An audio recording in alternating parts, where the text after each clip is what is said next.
কেউ যদি খুব বেশি অহংকার করে তাহলে কোনোদিন না কোনোদিন তার ধ্বংস ঠিকই চলে আসবে। তেমনি একটি রাজার অহংকার করার ফলে তার জীবনের সাথে কী কী ঘটে যায় সেই ঘটনাটি মুভিতে দেখানো হয়েছে। মুভিটির নাম বিউটি অ্যান্ড বেস্ট। মুভির প্রথমে আমরা একজন রাজাকে দেখতে পারি। সে তার মহলকে খুব সুন্দরভাবে সাজিয়ে রাখে আর তার মহলে খুব সুন্দর সুন্দর মহিলাদের নিয়ে নাচ গানের আয়োজন করে।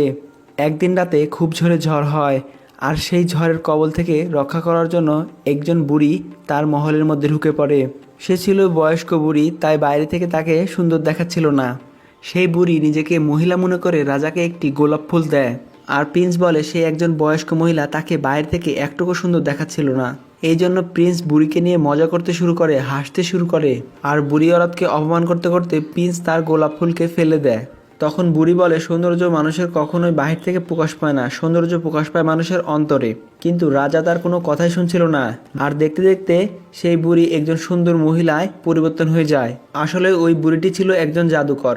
সে বয়স্ক মহিলার রূপ ধরে সেই প্রিন্সের কাছে এসেছিল যাতে রাজাকে সে বুঝাতে পারে। তখন সেই জাদুকর বুঝতে পারে এই রাজার মনে কোনো রকম ভালোবাসাই নেই।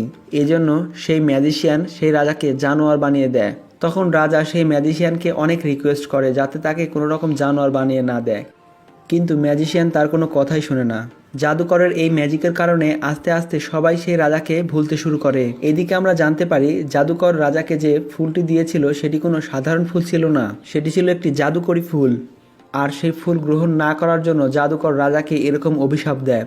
আর এই অভিশাপ তখনই শেষ হবে যখন এই গোলাপের শেষ পাপড়িটি পড়ার আগেই রাজার কারোর সাথে ভালোবাসা হবে এবং সেও রাজাকে ভালোবাসবে। আর যদি গোলাপের শেষ পাপড়িটি পড়ার আগে রাজার কারোর সাথে ভালোবাসা না হয় তাহলে রাজা আর কখনোই স্বাভাবিক জীবনে ফিরে আসতে পারবে না, সে সারা জীবন জানোয়ারই থেকে যাবে। অনেক বছর পার হয়ে যায় কিন্তু সেই মহলে কেউ আসে না। এদিকে মহলের পাশেই একটি গ্রামে একটি মেয়েকে দেখতে পাই যার নাম হচ্ছে বেল।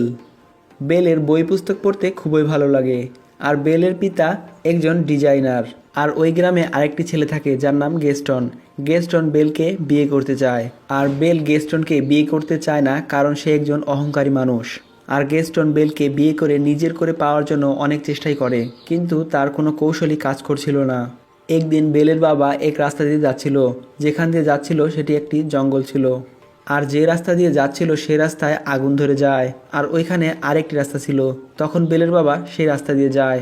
বেলের বাবা ঘোড়ায় করে যাচ্ছিল, তখনই সে জঙ্গলের বড় বড় হায়নার শব্দ শুনতে পায় আর হায়নাগুলো তার পিছু করে। তখন বেলের বাবা যান বাঁচানোর জন্য পলাতে পলাতে সেই জানোয়ারের প্রাসাদের সামনে চলে আসে। যখন বেলের বাবা প্রাসাদের মধ্যে প্রবেশ করে তখন সে কাউকে দেখতে পায় না, কিন্তু তার মনে হচ্ছিল এখানে কেউ থাকে, কারণ মোমবাতিগুলো জ্বলছিল এবং টেবিলে খাবার সাজানো ছিল। এত সুন্দর খাবার দেখে বেলের বাবা লোভ সামলাতে না পেরে খেতে শুরু করে।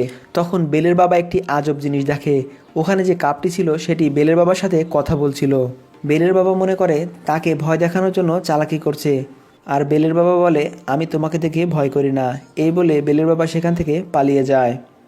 এখন একটি জিনিস রহস্য থেকে যায় যে ওই কাপ কিভাবে কথা বলল। ওই মহলে যতগুলো জিনিস পড়ে আছিল এগুলো প্রথমে মানুষ ছিল, পরবর্তীতে ওই জাদুকরের অভিশাপের কারণে সবগুলো আসবাবপত্র বদলে গেছে।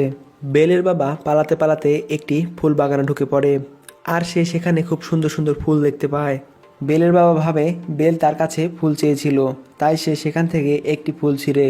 আর তখনই সেই জানোয়ারটি চলে আসে, ফুল চুরির অপরাধে বেলের বাবাকে বন্দি বানিয়ে নেয়। কিন্তু বেলের বাবার ঘোড়াটি সেখান থেকে পালিয়ে সোজা তার বাড়িতে চলে আসে বেলের কাছে। বেল যখন দেখে ঘোড়া একলা একলা এসেছে, তার বাবা নেই, তখন বেল বুঝতে পারে যে তার বাবার কোনো বিপদ হয়েছে। বেল তখন তার বাবাকে খোঁজার জন্য সেই ঘোড়ার পিঠে উঠে বসে আর ঘোড়া তাকে সোজা মহলে নিয়ে যায়। আর সেই প্রাসাদেই তার বাবাকে বন্ধ করে রাখা হয়েছে। বেল যখন মহলের মধ্যে প্রবেশ করে তখন সে কাউকে দেখতে পায় না। বেল তখন জোরে জোরে আওয়াজ করতে শুরু করে কিন্তু তার আওয়াজের কোনো সাড়া পাচ্ছিল না। বেল কিছু আওয়াজ শুনতে পাচ্ছিল কিন্তু সেখানে কাউকে দেখতে পাচ্ছিল না।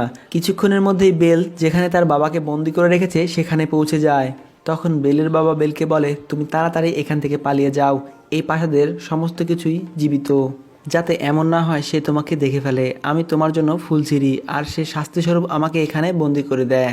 কিন্তু বেল ওখান থেকে যাওয়ার পূর্বে সেই জানোয়ারটি চলে আসে। বেল জানোয়ারকে দেখে খুব ভয় পায়, ঘাবড়ে যায়, কারণ বাহির থেকে তাকে একজন জানোয়ারই দেখা যায়। তাকে খুব ভয়ঙ্কর লাগছিল, কিন্তু বেল সেই জানোয়ারকে এটা বুঝতে দেয় না যে সে তাকে দেখে ভয় পাচ্ছে।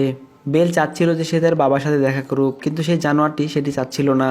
তখন বেল সেই জানোয়ারকে বলে, তুমি একজন জালিম মানুষ, তুমি এই ছোট একটা বিষয় নিয়ে আমার বাবাকে কয়েদখানায় বন্দি করে রেখেছো কেন? উনি তো শুধু একটি ফুল ছিঁড়েছে, আর ফুল ছিঁড়তে আমি ওনাকে বলেছিলাম, তাই আমি আমার বাবার সাথে দেখা করব। তখন সেই জানোয়ার অর্থাৎ বেস্ট বেলকে বলে, এই দরজা একবার খুলে আবার বন্ধ হলে দুইবার আর কখনোই খুলবে না। এটি বলার পর বেস্ট দরজাটি খুলে দেয়, আর তখনই বেল দৌড়ে সে দরজার মধ্যে প্রবেশ করে এবং তার বাবার সাথে মিলে। তখন সে তার বাবাকে সেখান থেকে বের করে দেয় এবং দরজাটি লাগিয়ে দেয়। এখন ওই দরজাটি বেস্ট অর্থাৎ এই জানোয়ারটি ছাড়া আর কেউ খুলতে পারবে না।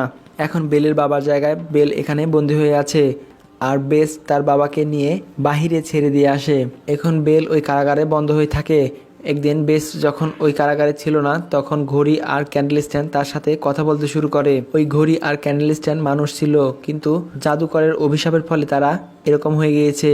কিন্তু তারা মানুষের মতো কথা বলতে পারে, শুনতে পারে এবং চলতেও পারে। তখন ঘড়ি আর এই ক্যান্ডেল স্ট্যান্ড দরজাটি খুলে দেয় আর বেলকে বলে তার সাথে সাথে আসার জন্য, আর তারা বেলকে থাকার জন্য একটি আলাদা রুম দেয়। তখন তারা ভাবে বেলই সেই মেয়ে হতে পারে যে তাদেরকে এই অভিশাপ থেকে মুক্ত করতে পারবে। তখন এই ঘড়ি বেলকে থাকার জন্য একটি রুম দেয়। এই কথা যখন বেস্ট জানতে পারে তখন সে খুব রেগে যায় আর ঘড়ি আর ক্যান্ডেল স্ট্যান্ডকে খুব বকাবকি করতে থাকে। তখন ঘড়ি আর ক্যান্ডেল স্ট্যান্ড বলে, এই সেই মেয়ে হতে পারে যে আমাদেরকে এই অভিশাপ থেকে মুক্ত করতে পারবে, তাই তোমাকে সেই মেয়ের কাছে যেতে হবে, তাকে ইমপ্রেস করতে হবে আর তাকে ভালোবাসতে হবে। তখন তারা বলে, তুমি বেলের কাছে যাও, বেলকে খাবার জন্য নিমন্ত্রণ করো। তখন বেস্ট বলে, তোমরা কি পাগল হয়ে গেছো যে আমি এক চোরের মেয়েকে খাবার জন্য দাওয়াত করব, তার সাথে বসে খাবার খাবো? এটা কোনোদিনই সম্ভব হবে না। যখন তার আশেপাশের সমস্ত লোক তাকে রিকোয়েস্ট করে তখন সে মেনে যায়, কারণ বেস্টের ভুলের কারণেই তারা সবাই এরকম অভিশপ্ত হয়ে যায়। তারপর বেস্ট বেলের কাছে যায়, তখন বলে, তুমি আমার সাথে খাবার খাবে, এটা কোনো রিকোয়েস্ট মনে করো না। তখন বেস্ট বেলকে বলে, তুমি কি পাগল হয়ে গিয়েছো? তুমি আমার বাবাকে বন্ধ করে রেখেছিলে এবং আমাকে বন্ধ করে রেখেছিলে, এখন এসেছো আমাকে খাবারের জন্য নিমন্ত্রণ করতে? তখন বেস্ট জোরে জোরে দরজায় আঘাত করে আর বলে, যা কিছু হয়ে যাক তুমি আমার সাথে খাবার খাবে। বেল বলে, আমি না খেয়ে মরে যাবো, তাও তোমার সাথে খাবার খাবো না। বেস্ট তখন বলে, ঠিক আছে, আমি তোমার এই ইচ্ছা পূরণ করব, তোমাকে আর কেউ খাবার দেবে না, তুমি না খেয়েই মরবে। এরপরেও যখন বেল দরজা না খোলে তখন বেস্ট সেখান থেকে চলে যায়। বেল যেভাবে বেস্টের কথার উত্তর দিয়েছে তাতে ঘড়ি, ক্যান্ডেল স্ট্যান্ড আরও অনেকেই শিওর হয়ে যায় যে এটি সেই মেয়ে যে আমাদেরকে এই সকল অভিশাপ থেকে মুক্ত করতে পারবে। এরপর আমরা দেখতে পাই বেস্ট সেই গোলাপ ফুলের কাছে যায়, আর সে দেখতে পায় গোলাপ ফুলের বেশ কয়েকটি পাপড়ি পড়ে গিয়েছে। আর এটি সেই গোলাপ ফুল যেই গোলাপ ফুলের সবগুলো পাপড়ি পড়ে গেলে বেস্ট সারা জীবন জানুয়ারি থেকে যাবে, আর যতগুলো অভিশপ্ত মানুষ ছিল সবগুলোই সেরকমভাবেই থেকে যাবে। বেস্ট তখন দেখে ফুলটিতে আর কিছু পাপড়ি অবশিষ্ট আছে। এরপরে আমরা দেখতে পাই বেলের বাবাকে, সে তার গ্রামে ফিরে আসে। গ্রামে ফিরে এসে সব লোককে সে বলতে যায় তার মেয়ে খুব বিপদে আছে, আর বলে জঙ্গলের পাশে একটি মহল আছে, সেখানে আমার মেয়েকে একটি জানোয়ার আটকে রেখেছে। কিন্তু কেউ বেলের বাবার কথা বিশ্বাস করে না, সবাই এটি তার মন গড়া কাহিনী মনে করে। তখন গেস্টন যে বেলকে বিয়ে করতে চায়, সে তার বাবাকে ইমপ্রেস করার জন্য সে বলে, আমি তোমার কথায় বিশ্বাস করি, আর বলে আমি তোমার সাথে যাব, তোমার মেয়েকে বাঁচিয়ে নিয়ে আসবো। তখন গেস্টন আর তার সঙ্গীরা সেই মহলের উদ্দেশ্যে রওনা করে। কিছু দূর যাওয়ার পরে বেলের বাবা যে রাস্তা দিয়ে প্রাসাদে গিয়েছিল সেটি আর খুঁজে পায় না। তখন গেস্টনের বেলের বাবার উপর খুব রাগ হয়। তখন গেস্টন বেলের বাবাকে বলে, তোমার মাথা খারাপ হয়ে গেছে, কোনো রকম জানোয়ার হয় না, আমি তোমার মেয়েকে ভালোবাসি আর তাকেই বিয়ে করব। তখন বেলের বাবা বলে, তোমার এই ইচ্ছা কখনোই পূরণ হবে না। এই কথা শোনার পর গেস্টনের খুব রাগ হয় আর সে বেলের বাবাকে মারে। তারপর তার হাত পা বেঁধে একটি বড় গাছের গুঁড়ির নিচে রেখে আসে যাতে সে মারা যায়, কারণ সেই জঙ্গলে নেকড়েরা বাস করত। তখন আমরা একটি মেয়েকে দেখতে পাই যার নাম আগাথা, আর সে বেলের বাবার জান বাঁচিয়ে দেয় আর তাকে মুক্ত করে দেয়। একদিন বেল সেই গোলাপ ফুলের কাছে যায়, আর সে গোলাপ ফুলকে যখনই স্পর্শ করবে তখনই সেখানে বেস্ট চলে আসে। তখন বেস্ট বেলকে বলে, তুমি কি করতে যাচ্ছিলে, এখানে আমাদের সবাইকে মারতে যাচ্ছিলে। এটি বলে বেস্ট বেলকে বকাবকি করতে শুরু করে, আর সেখান থেকে বেল কাঁদতে কাঁদতে চলে যায়। ঘোড়ার উপর বসে বেল যখন জঙ্গল পার করছিল তখন তার সামনে অনেকগুলো নেকড়ে এসে তাকে ঘিরে ফেলে, আর নেকড়েরা তাকে হামলা করার জন্য উঠে পড়ে লাগে। আর যখনই হামলা করবে তখনই সেখানে বেস্ট চলে আসে। বেস্ট তখন সেই নেকড়েদের সাথে প্রচণ্ড লড়াই করে এবং সবাইকেই মারে, কিন্তু এই মারামারি করতে করতে বেস্টও অনেকটা জখম হয়ে যায়। যখন বেল আবার ঘোড়ার উপর উঠতে চায় তখন সে বেস্টকে দেখতে পায়, বেস্ট মাটিতে পড়ে যাচ্ছে। কারণ সে প্রচণ্ড আঘাতপ্রাপ্ত ছিল। আর বেলের কারণে বেস্টের এই অবস্থার কারণে বেলের বেস্টের প্রতি মায়া হয়, আর সে তাকে বলে, আমি তোমাকে তুলতে পারবো না, তুমি নিজেই উঠে ঘোড়ার উপর বসো। অনেক মনোবল খাটিয়ে বেস্ট তখন ঘোড়ার উপর উঠে বসে, আর বেল তখন তাকে সেই প্রাসাদে নিয়ে যায়। বেল আবার সেই মহলে যায়। এটি দেখে মহলের সমস্ত আসবাবপত্র, যারা পূর্বে মানুষ ছিল, তারা খুব খুশি হয়, কারণ তারা চাচ্ছিল বেল এখানেই থাক আর তার বেস্টের সাথে ভালোবাসা হয়ে যাক। এই অভিশপ্ত মানুষরা তখন বেলকে গল্প বলে, কিন্তু কেউ তাকে এই সকল পুরো ঘটনা বলে না, শুধু এটা বলে যে ওই গোলাপের শেষ পাপড়ি পড়ে গেলে আমরা সবাই এরকমই থাকবো, কেউ আর মানুষ হতে পারবো না, আর বেস্টও সারা জীবন এরকমই থেকে যাবে। বেল বেস্টকে ব্যান্ডেজ করে দিয়ে সে একটি গল্প পড়ছিল, কারণ বেল বই পড়তে ভালোবাসে। এই সকল কথা শোনার পর বেস্ট বেলকে তার লাইব্রেরিতে নিয়ে যায়। সেটি অনেক বড় ছিল, আর সেখানে অনেক বই ছিল। এত পরিমাণ বই একসাথে দেখে বেল কিছুটা নার্ভাস হয়ে যায়, আর সে অনেক খুশিও হয়, কারণ তার গ্রামে পড়ার জন্য সে বেশি বই পাচ্ছিল না, আর এখানে তো অনেক বই আছে। তখন বেস্ট বেলকে বলে, তুমি যদি চাও তাহলে এখানেই থাকতে পারো। এই কথা শোনার পর বেল অনেক খুশি হয়, আর বেস্ট আর বেল একসাথে অনেক সময় পার করতে শুরু করে। তারা এক দুইজনের খুব কাছে আসতে শুরু করে, তাদের মধ্যে বন্ধুত্ব হয়ে যায় এবং তারা একসাথে খাবারও খেতে শুরু করে। বেস্ট বেলকে গান গেয়েও শোনায়। একদিন বেস্ট বেলকে একটি বই দেখায়, যেটি ছিল জাদুর বই। আর বেস্ট বলে, এই বইটি আমাকে একজন জাদুকর দিয়েছে, আর এই বই দিয়ে আমরা জীবনে যে কোনো সময় যেতে পারবো। আমরা চাইলে ফিউচার টাইমেও যেতে পারবো, চাইলে পাস্ট টাইমেও যেতে পারবো। আর বেল ওই টাইমে যেতে চায় যখন তার মার সাথে শেষবার দেখা হয়। বেল যখন ওই সময়ে পৌঁছায় তখন সে জানতে পারে তার মার এক ধরনের ইনফেকশন হয়েছিল, আর তার মা তার বাবাকে বলছিল যে তুমি বেলকে নিয়ে এখান থেকে অনেক দূরে চলে যাও, যাতে আমার এই ইনফেকশন আমার মেয়ের গায়েও না ছড়িয়ে পড়ে। এটি জানার পর বেল খুব দুঃখ পায়, কারণ এটি সে জানতো না। তারপরে সে আবার প্রেজেন্ট টাইমে ফিরে আসে। একদিন ক্যান্ডেল স্ট্যান্ড বেস্টকে বলে, তুমি যে বেলকে ভালোবাসো এটি প্রকাশ করে দাও। তখন বেস্ট বলে, বেল কখনোই এটা মেনে নেবে না। তখন ক্যান্ডেল স্ট্যান্ড বেস্টকে মানানোর জন্য খুব চেষ্টা করে, আর সাথীরাও বেস্টকে অনেক বুঝিয়ে তাকে মানিয়ে নেয়। প্রথমে তারা বেস্টকে সাজিয়ে দেয়, পরে বেলকে সাজিয়ে দেয়। ডান্স করা বেল খুব পছন্দ করে, তাই বেস্ট আর বেল একসাথে ডান্স করে। এদিকে আমরা দেখতে পাই বেলের বাবা তার গ্রামে ফিরে আসে, আর গ্রামের সবাইকে বলে গেস্টন আমাকে বেঁধে গাছের নিচে ফেলে এসেছিল যাতে হায়নারা আমাকে খেয়ে ফেলে। তখন বেলের বাবার সাথে আঘাতও ছিল, কিন্তু গেস্টন এই বিষয়টি স্বীকার করে না। তখন গেস্টন বলে সে পাগল হয়ে গিয়েছে, সে মিথ্যা কথা বলছে, তার উপর শয়তানে ভর করেছে। আর গেস্টন আগাথাকে দেখিয়ে বলে এর কথা বিশ্বাস করা যায় না, কারণ একে তো বেশ কিছুদিন আগে গ্রাম থেকে বের করে দেওয়া হয়েছে। আর তার সাথে গেস্টনের সাথীরাও মিথ্যা কথা বলে, তারা বলে যে গেস্টন যা বলছে তাই ঠিক। এই জন্য গ্রামবাসীরা সবাই গেস্টনের কথায় বিশ্বাস করে নেয়। গ্রামবাসীরা এটা মনে করে যে বেলের বাবা পাগল হয়ে গিয়েছে, আর তার সাথে সাথে শয়তানও তার উপর ভর করেছে। আর এদিকে আমরা দেখতে পাই বেল আর বেস্ট তখন প্রাসাদে ডান্স করছিল। তখন বেল বেস্টকে বলে, আজকে আমার খুব ভালো লাগছে, আর বলে আমার বাবা আমাকে নাচতে শিখিয়েছে। তখন বেস্ট বলে, তুমি কি তোমার বাবাকে দেখতে চাও? তখন বেল বলে, হ্যাঁ আমি তাকে দেখতে চাই। তখন বেস্ট একটি জাদুকরী আয়না নিয়ে আসে, আর বলে এখানে তুমি যাকে চাও তাকেই দেখতে পারো। তখন বেল ওই আয়নায় তার বাবাকে দেখে, আর দেখে গ্রামবাসী তার বাবাকে অনেক নির্যাতন করছে। এটা দেখার পর বেল খুব নার্ভাস হয়ে যায়। তখন বেস্ট বেলকে বলে, তোমার বাবার এখন তোমাকে দরকার, তুমি তাড়াতাড়ি তোমার বাবার কাছে যাও। আর সাথে সাথে বেস্ট বেলকে এই জাদুকরি আয়নাটাও দিয়ে দেয়, আর বলে যখনই আমার এই কুৎসিত চেহারা তোমার মনে হবে তখনই তুমি এই আয়নাতে আমাকে দেখতে পাবে। তখন বেল তার বাবাকে বাঁচাতে চলে যায়, আর বেস্ট তখন সেই মহলে একলা পড়ে থাকে। তখন বেস্ট বেলকে খুব মিস করে, কারণ সে বেলকে ভালোবাসে। যেহেতু বেল এখান থেকে চলে গিয়েছে তাই তাদের অভিশাপ এরকমই থাকবে।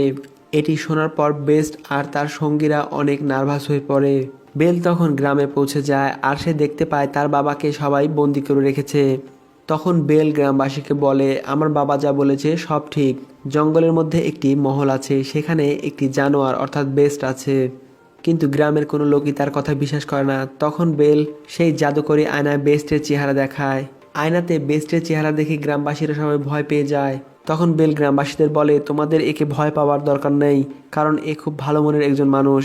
বেলের এই সকল কথা শোনার পর গেস্টন বুঝতে পারে যে সে বেস্টকে ভালোবাসতে শুরু করেছে।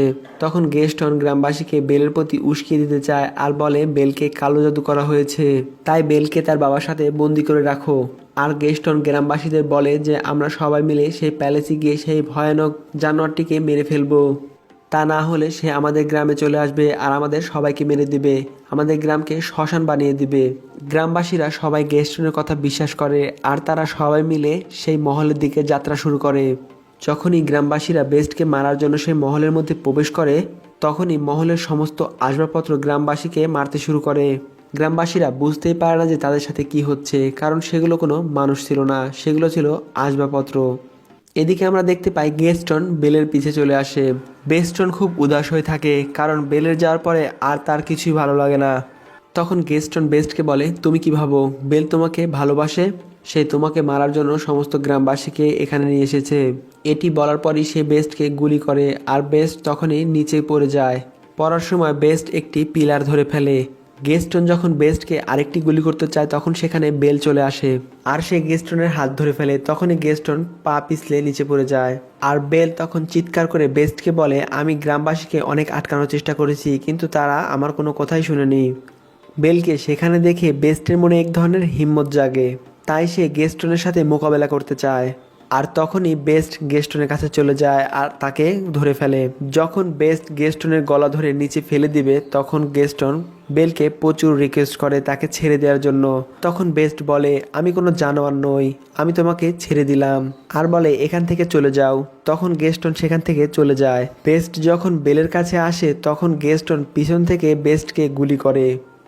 বেস্ট তখন নিচে পড়ে যায় আর গেস্টন যে জায়গায় দাঁড়িয়ে গুলি করে সেটা ভেঙে সে নিচে পড়ে যায়। এত উঁচু থেকে পড়ার জন্য সে মারা যায়। বেস্টের অবস্থা খুব খারাপ হয়ে যায় কারণ তাকে গুলি করা হয়েছে। তখন বেল বেস্টকে বলে, আমি তোমাকে মরতে দেব না, আমি সব সময় তোমার পাশে থাকব। তখনই আমরা দেখতে পাই সেই গোলাপ ফুলের শেষ পাপড়িটিও পড়ে যায়। আর যখনই সেই পাপড়িটা পড়ে যায় তখনই বেস্ট চুপ হয়ে যায় আর সেখানে যতগুলো বেস্টের সাথে ছিল সবাই তখন চুপ হয়ে যায়। বেস্টের মৃত্যু দেখে বেল খুব কষ্ট পায় আর সে তার ভালোবাসা প্রকাশ করে দেয়। তখন বেল বেস্টকে বলে, আমি তোমাকে খুব ভালোবাসি। তখনই সেখানে আগাথা চলে আসে। আগাথা আর কেউ নয়, আগাথা ছিল সেই জাদুকর। তখন সে দেখতে পায় বেস্ট কোনো মেয়েকে ভালোবেসেছে আর সে মেয়েও বেস্টকে ভালোবেসেছে, তার মানে বেস্টের সেই অভিশাপ শেষ হয়ে গিয়েছে। তখন দেখতে দেখতে বেস্টের চারদিকে আলো চমকাতে শুরু করে আর তখনই বেস্ট একজন খুব সুন্দর রাজার মতো দেখতে হয়ে যায়। এটা দেখে বেল খুব খুশি হয়ে যায় আর দুজন দুজনকে এই অবস্থায় দেখে তারাও খুব খুশি হয়।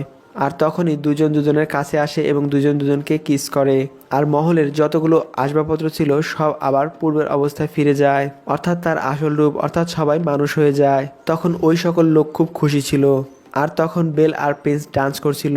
এখানেই মুভিটি শেষ হয়ে যায়। মুভির গল্পটি ভালো লেগে থাকলে একটি লাইক দিয়ে দিবেন আর এরকম নতুন নতুন মুভির গল্প শুনতে এখনই আমার চ্যানেলটি ফলো বা সাবস্ক্রাইব করুন। ধন্যবাদ।